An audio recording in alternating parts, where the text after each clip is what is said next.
Halo, assalamualaikum warahmatullahi wabarakatuh. Di video kali ini saya akan sedikit bertanya-tanya pada teman saya Doni Saputra tentang media sosial. Jangan lupa terus tonton video ini sampai selesai. Baik, halo Doni. Halo, Boleh dong perkenalkan diri terlebih dahulu? perkenalkan nama saya Doni Saputra. Saya adalah teman dari Ica. Gimana riwayat pendidikannya, bolehlah sedikit di-spill.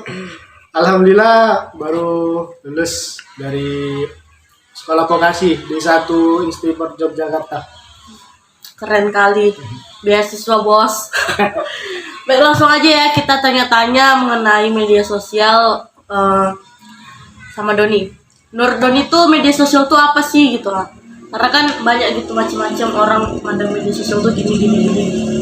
Kalau menurut aku ya, media sosial itu sebagai sarana kita untuk berkomunikasi kepada teman-teman yang jauh. Terutama kita kan pernah sekolah SD, SMP, SMA. Pasti kan kita punya teman yang pernah merantau jauh, tidak kembali lagi. Kita bisa berkomunikasi secara jauh gitu. Kita bisa menemukan mereka lagi, kita bisa berkomunikasi lagi, kita bisa berinteraksi lagi dengan teman-teman. Apalagi nanti kalau kita sudah ibaratnya sudah mempunyai keluarga, sudah tua, gitu kita bisa komunikasi lagi dengan teman-teman yang jauh gitu.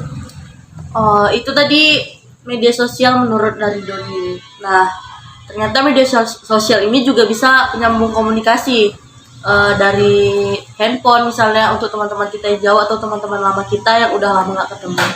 Nah, baik, lanjut ke pertanyaan kedua. Menurut Doni, fungsi dari media sosial itu sendiri apa? Karena saya sering menggunakan media sosial ya, terutama itu saya untuk mendapatkan informasi. Apalagi kan sekarang ini informasi itu banyak sekali yang tidak fakta ataupun hoax. Jadi kita bisa melihat dari situ, kemudian kita mencari kebenarannya. Itu yang pertama. Yang kedua itu interaksi sosial.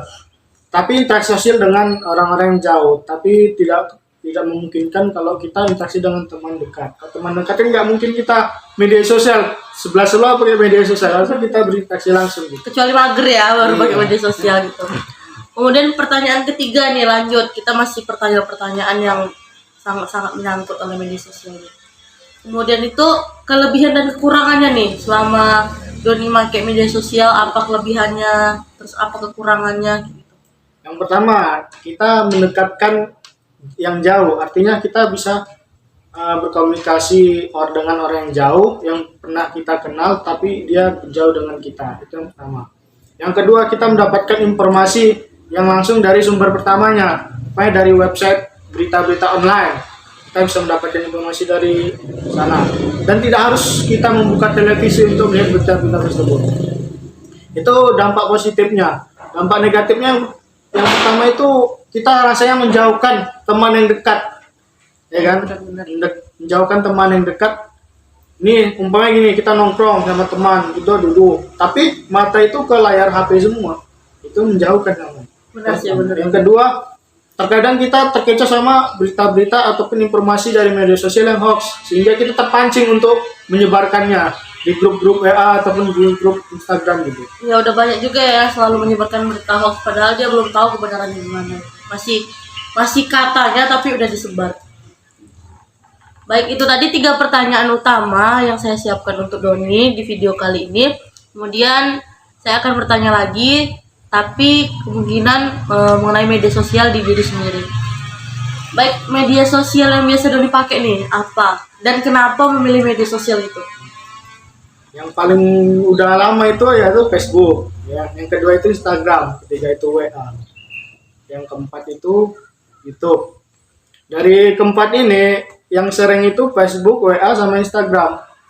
Karena bisa lihat, karena ibaratnya kita itu dalam keseharian kadang ada bosan, kita buka media sosial itu untuk melihat status-status teman yang konyol.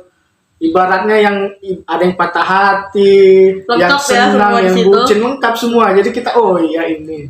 Kita pun bisa memberikan ekspresi kepada mereka gitu. Jadi yang sering dipakai itu cuma 3 itu. Kenapa YouTube jarang dipakai? Kan YouTube juga banyak tontonan yang positif.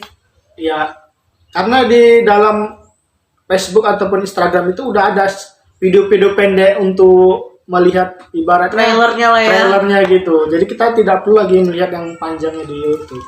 udah lihat aja yang pendek gitu dan oh kayak gini udah gitu aja. Iya. Terus kalau komunikasi ke temen yang jauh atau apa lebih sering menggunakan apa gitu? Kalau komunikasi lebih sering menggunakan WhatsApp ataupun menggunakan telepon biasanya. Ya, itu kenapa? Apa keunggulan dari WhatsApp yang dirasakan gitu? Kalau untuk WhatsApp ya, kita bisa melakukan panggilan langsung gitu, ataupun melihat wajahnya langsung ataupun video call ya kan. Itu yang pertama. Yang kedua kita bisa melihat mendengarkan suara mereka melalui footnote ya kan. Oh, kayak gitu. Oke, tadi itu media sosial yang sering dipakai oleh teman saya dan itu merupakan kelebihan-kelebihan dari media sosial yang digunakan menurut dia. Nah, untuk pesan untuk teman-teman yang nonton ini saat menggunakan media sosial itu harus seperti apa? Pesannya yang pertama itu jangan pernah ketika ibaratnya diskusi ataupun nongkrong sama kawan itu jangan terpantu sama media sosial ataupun HP. Ibaratnya gini, kita nongkrong tapi kita megang HP masing-masing, itu namanya bukan nongkrong, itu namanya nongkrong online. Lebih bagus kita video call aja di WhatsApp ataupun yang lainnya gitu. Itu yang pertama. Yang kedua, jangan terpengaruh sama informasi-informasi yang tidak benar ataupun kebenaran itu belum pasti gitu. Itu aja untuk teman-teman yang di rumah sana. Semoga ini bisa menjadi inspirasi untuk semuanya.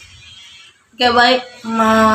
Tambahan pesan dari saya, gunakan media sosial secara bijak dan lebih memilih informasi yang lebih positif untuk dijadikan pembelajaran kita yang lebih baik untuk kedepannya. Baik, terima kasih Doni. Ya. Mungkin dalam video kali ini hanya itu yang dapat saya tanya kepada Doni dan hanya itu yang dapat kami tampilkan dan kami tayangkan kepada teman-teman semua. Lebih dan kurang, saya dan Doni mohon maaf. Saya akhiri. Wassalamualaikum warahmatullahi wabarakatuh. Sampai berjumpa di video selanjutnya.